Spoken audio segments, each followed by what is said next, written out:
Via. Via, please. Usapin mo naman ako. Call me Ma'am Via. Naintindihan mo? Bakit ka pa nagkakaganyan? May ginawa ba sila sa'yo sa kulungan? Alam mo pa, ulit-ulit kitang binisita pero ayaw nila akong papasukin eh. Via. I don't care kung ano man ang ginawa mo. Empleyado ka, so act like it. Huwag ka naman ganyan. Ano ba talagang gusto mo, ha? Gusto mo ng pera? Mataas na sweldo? Gusto mo i-refer kita sa Carina Designs? Pwede kang senior architect doon. Sabihin mo lang, yun ba habol mo? Hindi ako aalis ng Pacifica.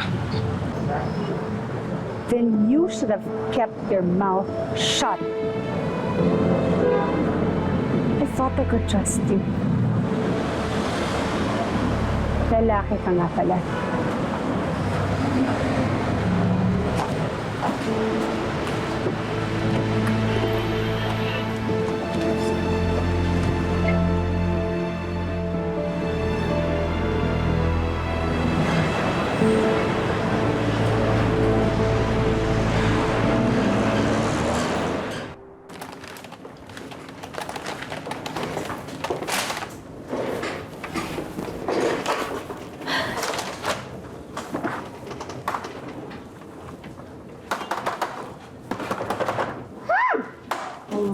Naghagpa, panira talaga, oh.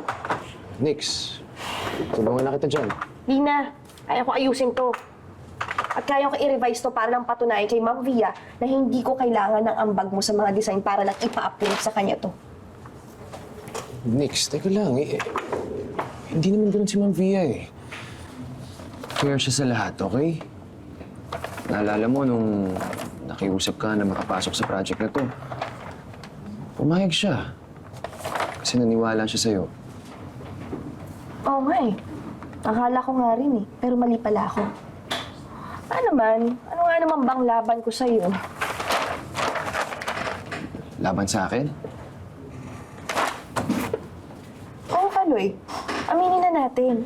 Ikaw lang palagi ang magaling para sa kanya. Ikaw lang palagi yung tama. Kaya nga ito, pinaparevise sa akin to dahil lang sinabi ko na alam ko yung sikreto niya. Nix, teka, bakit mo sinabi?